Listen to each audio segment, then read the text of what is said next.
And we are rolling on November 19th, which happens to be Royal Oaks' birthday. Did you know that? No. And we're about to have a debate here at UCLA on the following question. This House would ban all automatic weapons. This House would ban all automatic weapons. On the affirmative, Dora. On the opposition, Vartan. Vartan the Explorer. Okay. Okay, Vartan, can you move just a touch to the left? Let me push your yes back. So we're in the center of that green square. Can you take a step back? Yeah. That's good.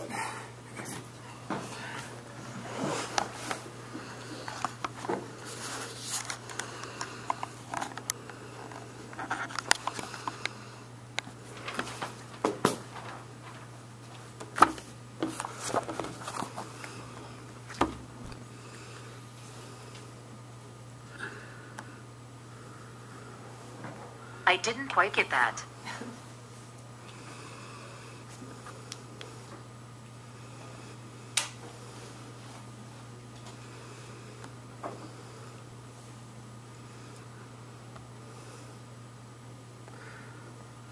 I'm calling the House to order, and I call to the podium the leader of the government for a speech not to exceed 7 minutes in length on the question, this House would ban all automatic weapons.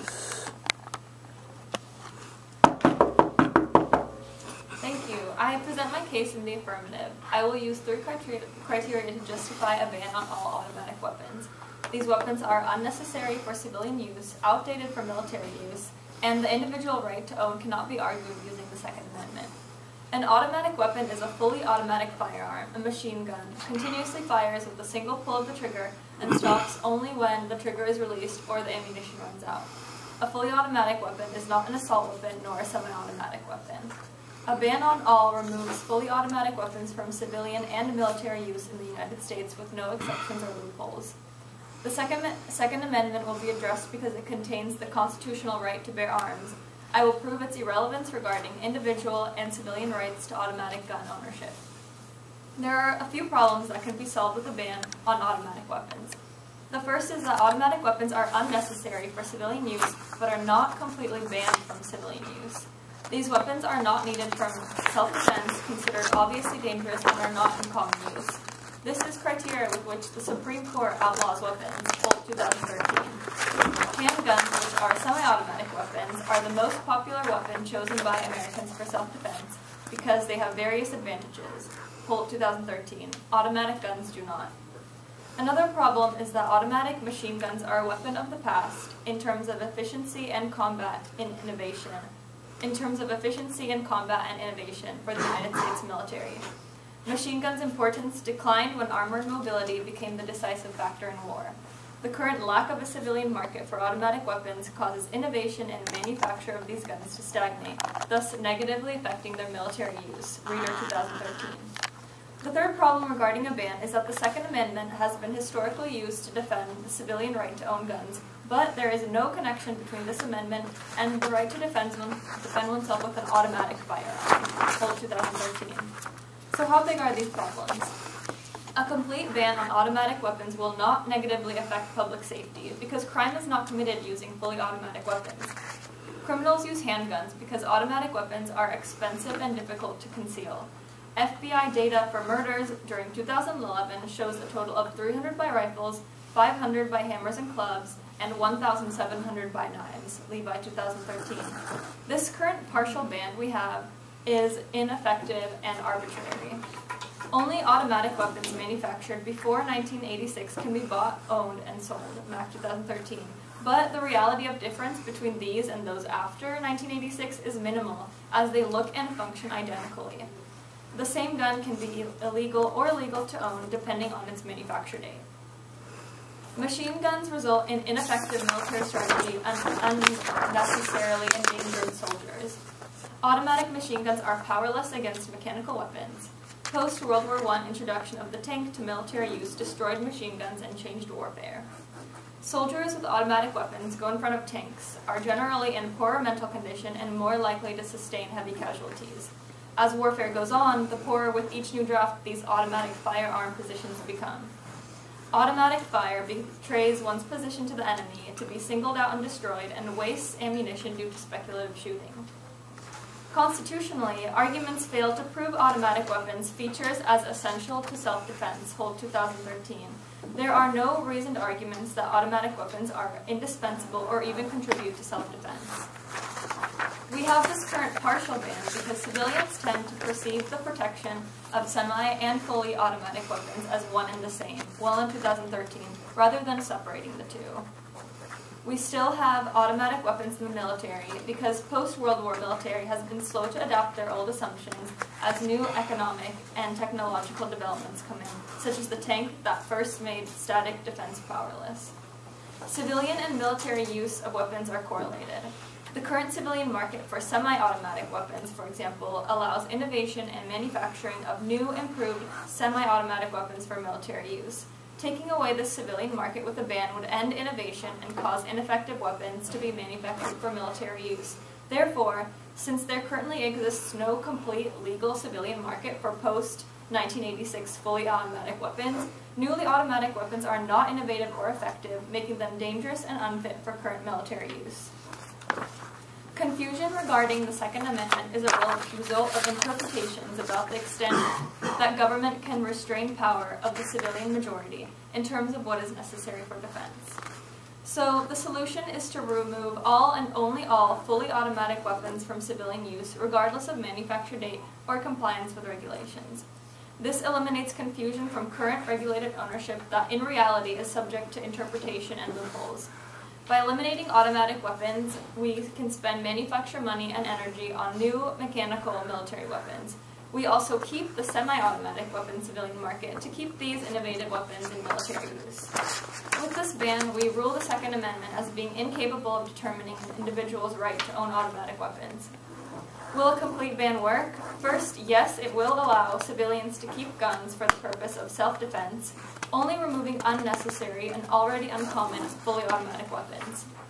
Second, the existing focus on the future of warfare makes it in the United States' best interest to innovate and reject fully automatic guns. Various cases prove a ban on automatic weapons to be constitutional and, more importantly, cannot prove it to be unconstitutional. The Supreme Court rejects that the Second Amendment can fulfill its original purposes only if citizens were guaranteed a right to arm themselves to the teeth, matching in their private armories essentially the full array of weapons possessed by the United States military, hold 2013. The Second Amendment poses no barrier to outlawing weapons that are not in common use and are especially dangerous. Fully automated weapons like machine guns have been essentially banned since 1934, and changing this to a full ban is possible because there's nothing to stop an outright congressional ban on their private ownership. An advantage is that this ban allows civilian ownership of semi-automatic weapons, appealing to powerful forces such as the NRA and semi-automatic gun owners for the purpose of self-defense. A ban does not interfere with attempts to ban semi-automatic weapons. Full removal of automatic weapons from civilian and military markets frees up budget to focus on innovating and improving the United States military. Time, money, and research can be put into new weapons. In conclusion, removing fully automatic weapons from civilian use does not negatively affect public safety nor the capacity for individual self-defense, and it does not infringe upon the Second Amendment right to bear arms. Automatic machine guns are outdated in terms of efficiency and relevance to warfare, and, especially once removed from the civilian market, fully unfit for military use. Based on these criteria, I have proved that a ban on all automatic weapons is constitutional, beneficial, and unharmful. I now stand open for cross-examination or points of clarification. Thank you. That was 723. Very nice. Okay, the chair will now, excuse me? Time it down? Yeah, I will. Sorry. The chair will now recognize the member of the opposition to conduct a cross-examination not to exceed 3 minutes in length. Okay, So, in the beginning of your brief, you defined the term ban all as removing fully automatic weapons from civilian and military use in the U.S., with no exceptions and no loopholes. I agree with this definition, however, it is partial because it's missing every other automatic gun that is not fully automatic. This leads me to my question to you, which is, what is your position on banning semi-automatic weapons? I think that the Persuade us. The laws for banning the two are separate because the functions of the two are separate. Semi-automatic weapons cannot be considered automatic weapons because they're as much automatic as they are non-automatic. So you can't define them as something that continuously fires with a single pull of the trigger and stops only when the trigger is released or the ammunition runs out, which is an automatic weapon. Right, but do you know the definition of an automatic weapon? Yeah, I just said the definition. Can you tell us the definition of an automatic weapon? An automatic weapon continuously fires with the single pull of the trigger and stops only when the trigger is released or the ammunition runs out. Okay, but that's the definition for the fully automatic weapon. Yeah. Not the semi-automatic weapon. 2 left. You mentioned in Cited Poll 2014 your brief that handguns, which are semi-automatic weapons, are the most popular weapon chosen by Americans for self-defense in the home due to various advantages. I'm just a bit confused and need clarification because that strengthens my position not to ban all automatic weapons, as semi-automatic weapons like the handguns you mentioned fall into this broad proposition.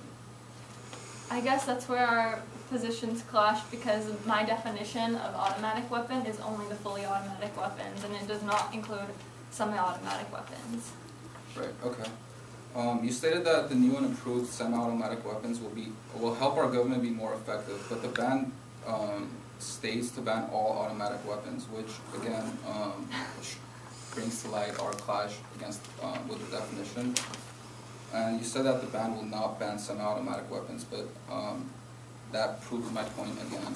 And I believe that your individual definition is different from what the definition. 1 left.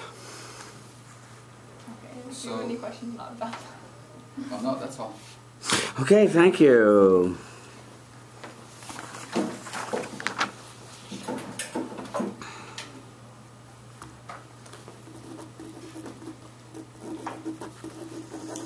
Chair will now entertain a speech from the Leader of the Opposition, not to exceed 7 minutes in length. Oh, by the way, you knock when the speaker comes up. That's a tradition for you judges, so get used to knocking. You knock on your desk, saying, and you're allowed to say, when you agree with the point, you say, "Here, here." And if you disagree with the point, you say, "Shame." But be subtle. Okay. Okay, the chair recognizes the Leader of the Opposition for a speech not to exceed 7 minutes in length. Your time is started. Hi everyone, my name is Vartan and I'm standing in a negative stance in the opposition. First, I want to define a few things because I believe that it is very important to see the question and proposition more clearly. Automatic weapons. I believe that this is the most important phrase that needs to be broken apart and looked into more thoroughly. To reiterate, the government wants to ban all automatic weapons. Now, there are 2 types of automatic weapons. There are semi-automatic weapons and there are full automatic weapons. If the government is successful in this debate, the government will need to prove that we should ban both semi and full automatic weapons. On the one hand, full automatic weapons fire rounds non-stop as long as the trigger is pressed and held. Granted, there is ammunition in the chamber. Just to illustrate this, for example, if you press the trigger, a fully automatic weapon will fire non-stop. On the other hand, semi-automatic weapons fire only one bullet with individual trigger pulls. So holding the trigger won't make the gun spray as it would with full automatic. So again, pull the trigger and you hold it. You just have one bullet going out of the gun. 6. Which is in contrast to the full automatic. So ban. This means to legally prohibit. It does not mean that it will be impossible to get your hands on automatic weapons. It just means that it will be illegal to do so. By the way, many drugs are illegal as well, but drug use and flow is always noticeable in our country regardless of the ban that is on them. So what is the problem? One problem is that some people are being duped by the government's claim, which is that automatic weapons cause the crime rate to increase. The fact is that as the numbers of semi-automatic weapons have increased, violent crime has decreased by about half. U.S. crime rates peaked in 1991. Since then, until 2012, the crime rate has decreased by about 50%, which is a 42-year low. These numbers include a 52% drop in the murder rate, which is a 49-year low and is also noted to be the lowest point in American history. While the crime rate has came down gradually, the number of just one type of semi-automatic weapon, the AR-15, has went up by about 15 million, and the number of firearms owned privately has risen by over 130 million, according to the NRA in 2014. 5. The government has been successful in banning automatic weapons before. Back in 1989, the government banned automatic weapons and high-capacity magazines. The problem is that we did not see the reduction in crime the government was anticipating. In fact, we saw negative results. After the ban, California's murder rate increased every year for 5 years for a whopping 26% overall increase. Even with the overall decrease in crime since 1991, our government admits that the various bans placed on automatic weapons have not been a factor in the reduction. In other words, they have discredited their own bans. Studies by the CDC, the National Academy of Sciences, and the Library of Congress have found no evidence that gun control reduces crime, according to the NRA 2014. Another problem is that politicians are appealing to emotion during debates and speeches to strengthen their race against the respective offices. Many politicians play the way by standing on the side that accrues the most votes. For example, if most of the nation is for gun control, politicians know this by the polls conducted. They then mention during talks that they will be pro-gun control to win people's votes. This in turn puts the wrong people in the office, which in turn reduces the effectiveness of our country in general. How big is the problem? The problem is huge. Politicians nowadays are advocating and voicing their concerns about semi-automatic weapons because of their use in murders. This appeals to emotion and catches the people who in turn vote for these politicians for their gun control. In March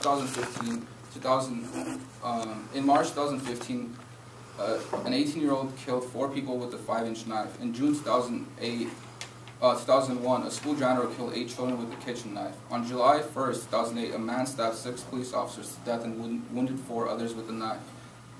These are just some psychopathic crimes committed without the use of automatic weapons. There are many more like these, even some with bombs being used, according to the Blaze 2013. Semi-automatic weapons were used in only 24.6% of mass shootings, in contrast to handguns, which were used in 47.9% of mass shootings. According to the Department of Justice study, the firearms that the government wants to ban were used in only 2% of gun crimes. The Second Amendment was created by our founding fathers so that the U.S. would ever become oppressive, we as the people of the U.S. would overthrow the government. If we are stripped by our right to own semi-automatic guns, we will significantly be outgunned as the government has access to full automatic and many semi-automatic guns. So what is the solution? The first overarching solution to this problem is to deny the government's proposal to ban all automatic weapons. Then we must tighten gun laws in various ways to make it difficult for potential criminals to get their hands on them. Nowadays in California, one can buy a semi-automatic weapon if he or she is not a felon very easily. One just needs to take a multiple-choice test and fill out an application with simple information. The solution to the problem would be to have gun buyers assessed intensively. Gun sellers must include a character fitness application, which will be verified with worldwide databases. In addition, we must include a mandatory gun handling and safekeeping course that potential gun buyers must pass before buying a gun. Furthermore, gun sellers verify the mental health of the individual. If the buyer has any type of mental illness or is even mildly psychotic, he or she must provide all medical records, which will be reviewed by federal authorities before the gun sellers to continue. Lastly, the feds must search and do more extensive background checks to ensure that one is fit to own a gun, not just at the point when one buys a gun, but continuously, as a gun owner's mental state may not be fit after the gun sale has occurred. The feds can do this by requiring any medical records to be forwarded to a database continuously. Will the solution work? Previous instances of poor background checks procedures have resulted in mass shootings. So for future instances of more thorough background checks can stop these crimes from happening. For example, confusion with FBI paperwork earlier this year resulted in a delay, which forced the seller to sell a semi-automatic gun prematurely, which is legal when such delays happen, to the buyer, Dylan Roof, who in turn shot 9 people dead in South Carolina in July. If the delay had or if there was a law that during such delays the seller is prohibited in transferring the gun to the buyer, the gun sale would have been denied and the murders wouldn't have occurred.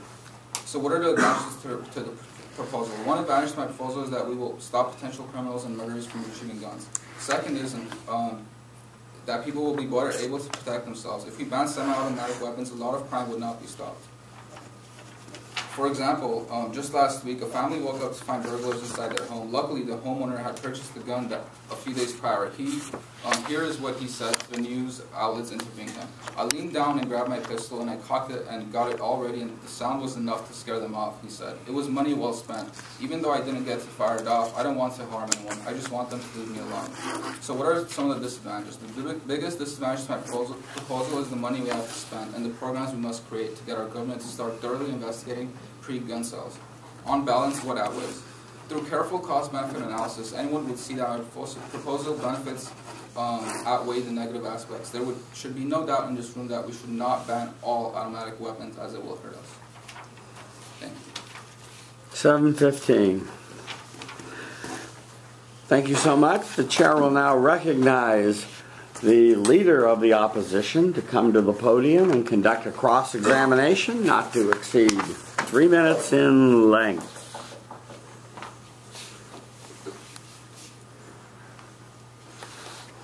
Stand a little closer together, please. Yes. Pretend you love each other. Okay, the time has started. So you present some contradictions in your argument. You say it is maybe even impossible to regulate potential criminals from getting guns, but you have a solution of regulation to keep guns from potential criminals. Also, you say this regulation is in itself irrelevant because not only do crimes not happen with automatic weapons, but also you say that people commit crimes, guns don't commit crimes. So what are you really proposing? Could we just break up the question one by one? Because I think you asked me 2 questions. What was the first one? So you The first one was the contradiction. Just ask impossible about to that. regulate potential criminals from getting guns, but also your solution is to regulate to keep guns from potential criminals. Right. Well, my solution is not to be taken absolutely. I didn't say that it's absolutely 100% going to take away crime. I just said that there is going to be, it's absolute that there is going to be a reduction in crime. So I believe that you looked at that statement of my brief in an absolute way. But then you also say that regulation is irrelevant because crimes don't happen with these automatic weapons. And that these people would be committing the crimes even if they didn't have the guns. Right. Again, there is a higher chance. It can happen. They can be committing crime without the guns, but there's a higher chance if we give them an easier way to get the guns, or if we don't do thorough background checks. Okay. You also say that civilians use guns for self-defense, but then how does your solution of regulated guns not violate the constitutional right for all civilians to bear arms in self-defense? How can self-defense be regulated?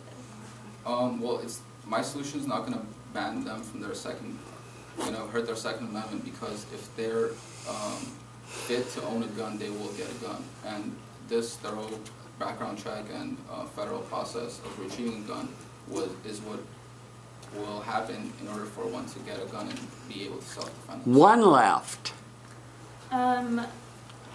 What about, okay, statistically the arms that Americans use for self-defense are semi-automatic handguns. So what about, how do you justify the banning of fully automatic weapons? As you saw, my brief was mostly focused on semi-automatic guns because this ban will ban semi-automatic guns, looking at the proposal.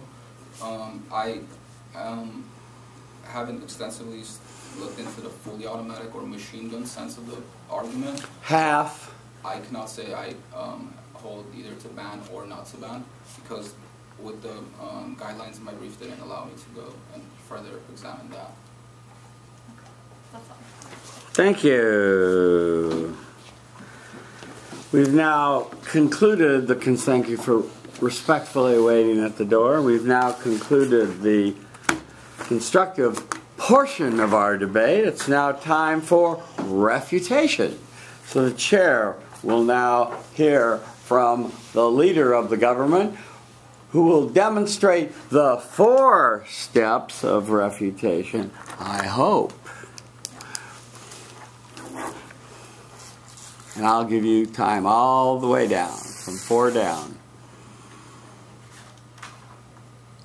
He said we must not ban automatic weapons, but instead we must tighten gun laws in various ways to make it difficult for potential criminals to get their hands on them.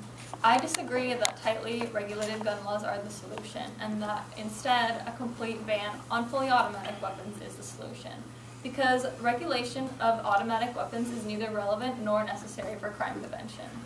First of all, we are dealing with the ban on automatic weapons. This means guns that are fully automatic rather than only partially automatic, such as semi-automatic handguns. Semi-automatic weapons are as much automatic as they are non-automatic, so they cannot be considered in this ban on automatic weapons. Even if we discuss semi-automatic weapons, my opponent has himself proved their irrelevance to crimes being committed. He says that people are being duped by the government's claim that automatic weapons cause the crime rate to increase. If this correlation is a dupe, and if therefore automatic weapons and crime rate are not correlated, why then is the regulation of these weapons necessary? He even states as evidence that throughout history, as the numbers of semi-automatic weapons have increased, violent crime has decreased by about a half. His proposed solution of stricter regulations on semi-automatic weapons therefore does not follow, as it would decrease the amount of semi-automatic guns and, according to his argument, actually result in increased violent crime. My opponent's solution not only contradicts itself, but it also becomes irrelevant when talking about fully automatic weapons. If we focus on solely fully automatic weapons, regulation is not the solution. These fully automatic weapons are currently already being strictly regulated, and it is these regulations that allow room for legal loopholes and interpretations of the regulations. Therefore, the solution is a complete ban on fully automatic weapons. He says that with a ban, crime cannot be stopped. However, in terms of crime, fully automatic weapons are expensive and difficult to conceal and therefore not used to commit crimes, nor do they contribute to crimes. He also says that a ban on automatic weapons would leave the people defenseless and is unconstitutional.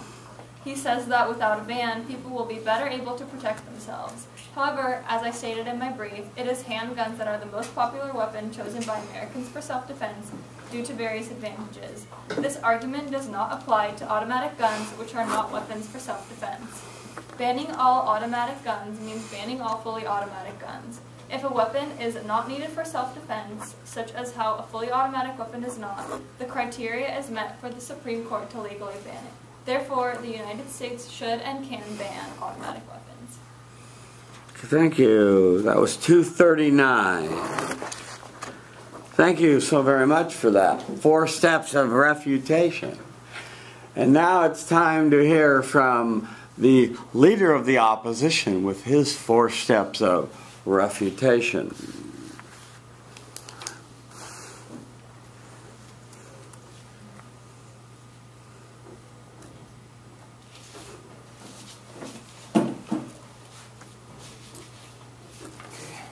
There are many flaws in the government's proposition. I will bring forward 3 arguments that the government had made and explain how they are flawed. The first problem I will bring forward is the lack of the government's answering to the proposition in its entirety. The second flaw is the government's equivocating between key terms. The third problem was the government's using the lack of evidence in one phenomena to argue against that phenomena.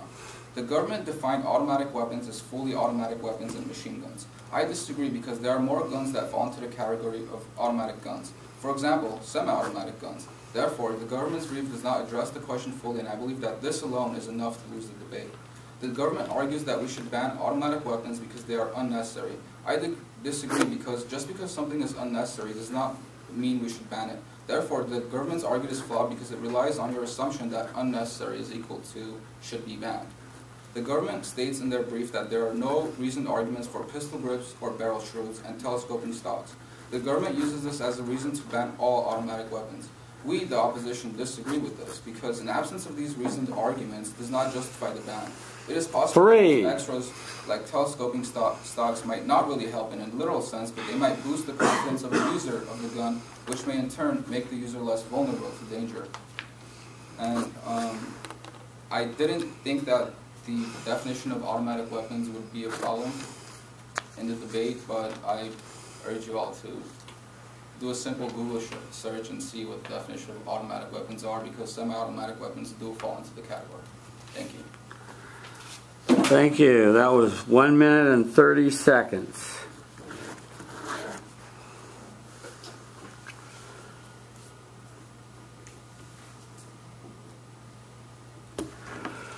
Okay, the chair now invites the gladiators to cross the room and shake hands.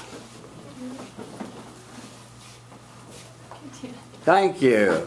And now it's time for the judges to do their job. This were a British parliamentary debate, you would be thinking 1 through 4. This isn't. You just have to rank 1 and 2. And your reasons for this decision.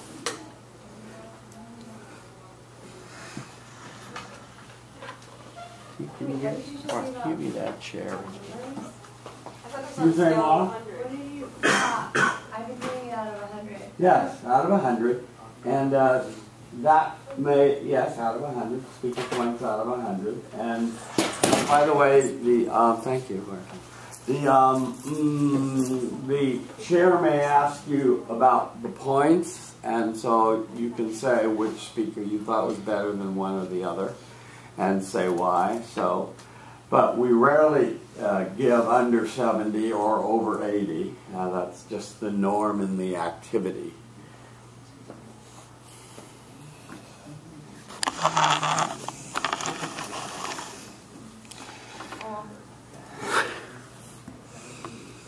Could you collect them? Thank you.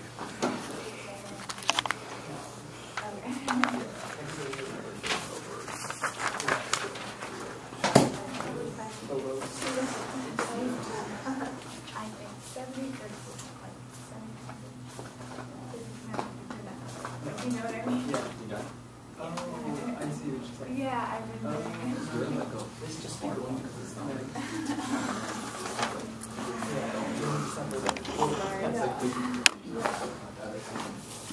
Thank you.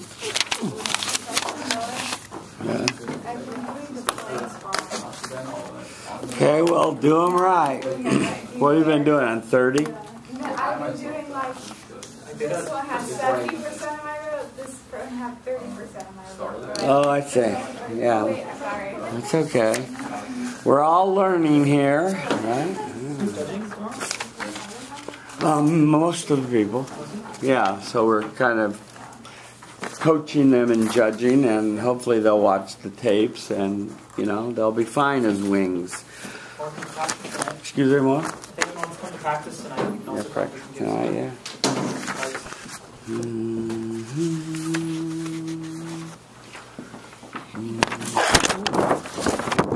You bought it. It's okay. Sorry for that. It's okay. Fragile camera. Thank you. Do I have all the ballots?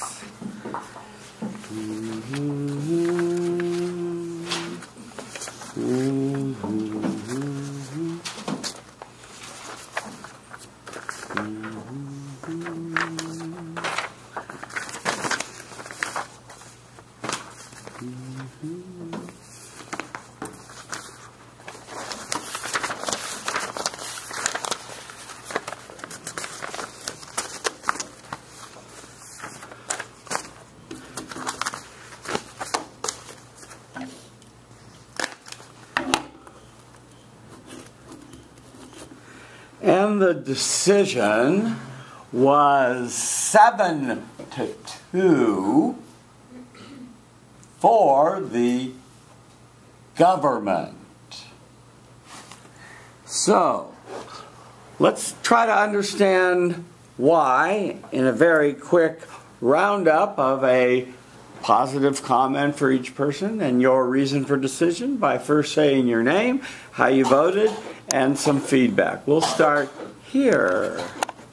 I'm Annette. Hi, Annette. I voted for the proposition, and all my notes are on there, which I just remembered.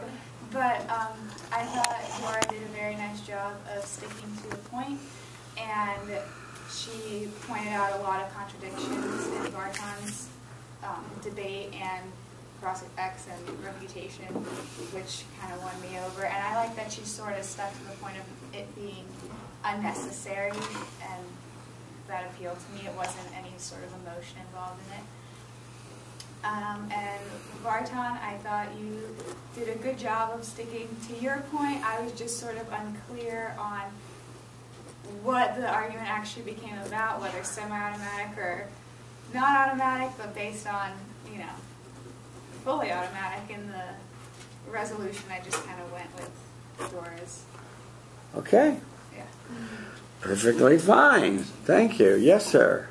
Oh, you weren't here. Did you vote? I didn't vote. Okay, good. Let's go to the rear of the class. Hi, well, I'm Jing, and I voted for... What's your name? I'm Jing. I'm Jean. Okay, can you move over that way so I can get her in focus? Yeah, more. No, yeah, good. Good, yeah. I voted for the affirmative, and I think... More. Just slide your seat over. Yeah.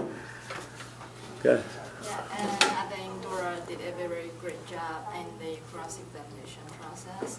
Yes. And she points out the conflicts and contradiction, in Martin's the analyzing process. And she cited Could you pull that door shut, please? the recent evidence, such as a decision of the Supreme Court in 2014, etc. And I like her 4 steps of refutation is very clear. And for the opposition, I think he did a very good job as well. And I like the very clear cost-benefit analysis. Thank you. Thank you so much. Thank you for waiting respectfully at the door. Yes, sir. It's your turn. Hi everyone, I'm Shevin. Hi, Shevin. I voted for the affirmative Dora. So I thought it was tricky on both sides because the definition wasn't so clear. Like I googled automatic and it did say both. So one said it was fully automatic, then another said technically it can be both.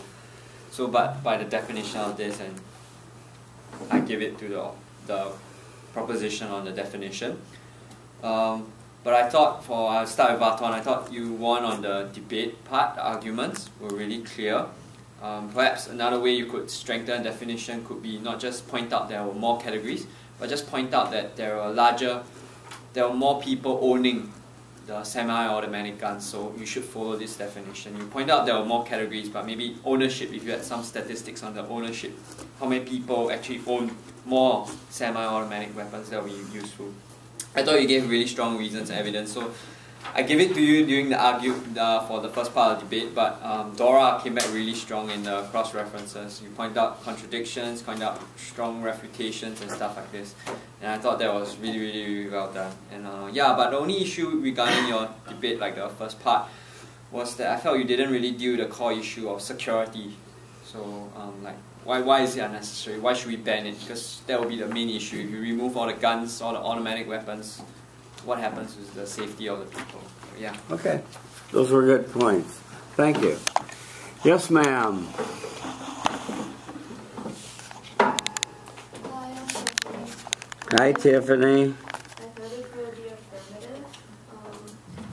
I thought that... Can you project, please? Yeah. I thought that Dora... There's a little deaf lady in the back of the room that can't hear you. I thought that Dora did a really Good, job, better. Thank you. during cross-examination, and there was a little confusion on the definition of the terms, and Yes. I feel like I didn't Google what automatic weapons are. I just went by the definitions that they gave, and I felt that Dora gave more evidence supporting her claim of what the definition of automatic weapons are. And Vartan, I think if the real definition of automatic weapons do include semi-automatic weapons, then it would have been really effective if you cited sources that would really support your case. Excellent point, yes. Yes, I'm going to speak to that at the end of the debate, how to resolve a definitional dispute. Yes, please. Hi, I'm Justin. Hi, Justin. I voted in favor... You take a step forward, please. I voted in favor of the affirmative. Yes. For Vartan, I thought that there was a good analogy in the beginning to drugs, and I think that that could have been developed a little bit more. And you also did a good job of framing it to your ground. But I think that you falter a little bit in the cross-examination. For Dora, I thought that you could have benefited from a little bit more conviction, or emphasis on certain points. But other than that, I thought it was really easy to follow, and you did a good job of holding your ground during the cross-examination, especially with definition. Good. Those were good points. Thank you. Yes, sir. Take a step forward toward the camera. Yeah, thank you. Good. All right. So I'm Joseph, Hi, Joseph. and I thought you guys both did a good job of like outlining the structure of your arguments. But ultimately, what was the deciding factor for me was the refutation at the end. So I ended up voting for Vartan, the negative, because I felt like his refutation was a little stronger. Yeah. Okay, so you liked his reputation as the best, and that's why you granted adherence to his arguments. Great. Thank you. Yes, ma'am. Yeah, I voted for the affirmative because, like other people said, you had a really strong cross-examination and points of refutation, which kind of debunked some of his points. Yes. So you did a really, really good job at that. My only problem with your argument was your solutions were not as clear to me, how they would benefit other people. I think to me it seems like it was more military. A lot of your focus was on military, whereas Farton took it to more personal level, which I really liked. You did kind of win me over with your brief outline and stating more statistics of how many people experienced crime and whatnot, but overall the cross-examination and points of refutation really won me over. Good. Yeah, you know, and just to editorialize for a minute while you're extracting yourself from your lunch there, is that a lot of people think, oh, 3 minutes of cross-act, I don't need to prepare on this, I can blow this off. This isn't important. Bull. We've heard 2 or 3 people say the cross-examination was critical, was crucial, that turned their minds around, or the refutation was important, you know. So don't blow it off, folks. I'm Shira, and I voted. Hi, Shira. Hi.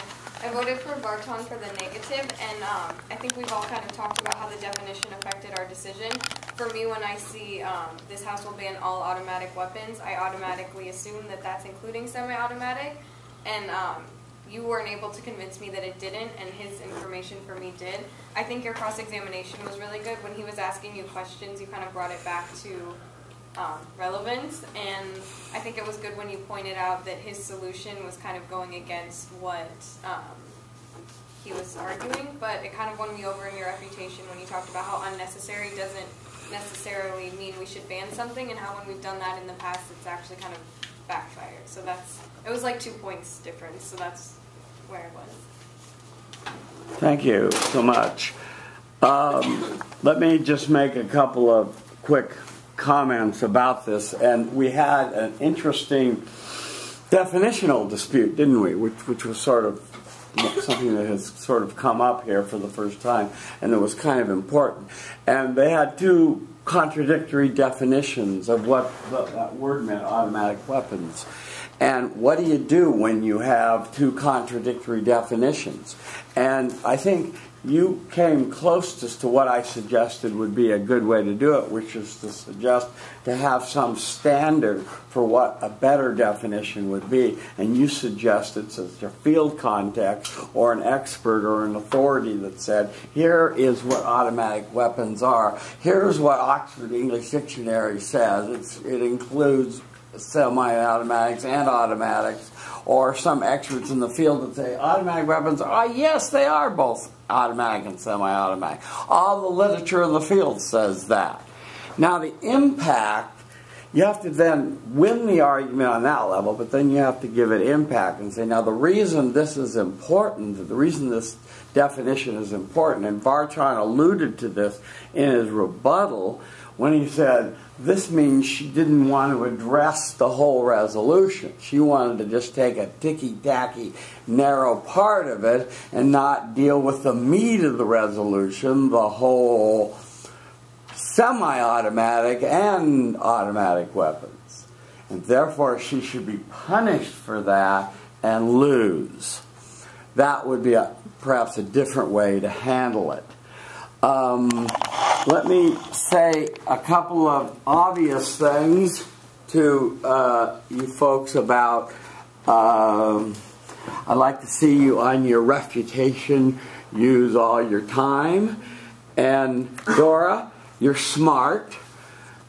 I can't take that away from you, but I think your delivery and your the passion for your subject needs a lot of work, just to be blunt about it, because you can be as brilliant as possible, but if you deliver it in a monotone and kind of read it, and we don't really know how Dora feels, and we don't feel your passion behind that, and you really want us to ban automatic weapons, I didn't get much persuasion out of you, is what I'm saying in short, you know?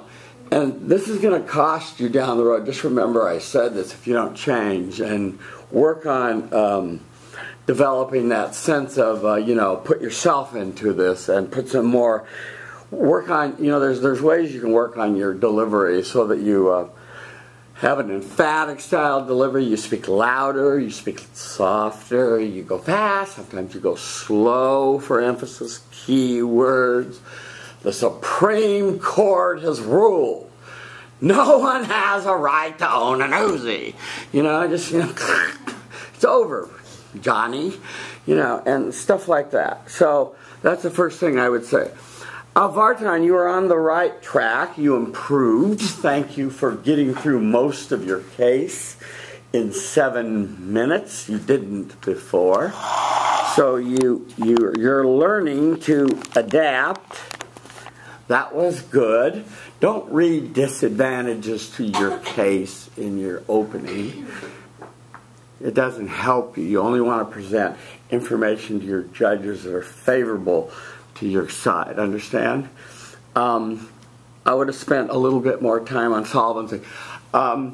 Your cross-examination, you ran out of ammunition. You didn't do any follow-up questions, and you didn't have anywhere to go with your definitional stuff. You just sort of repeated, and you know, Dora sort of said, "Do you have any more questions?" And you sort of said, "No."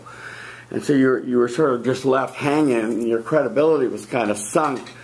Not just was her cross-examination good, but your cross-examination was telling, see?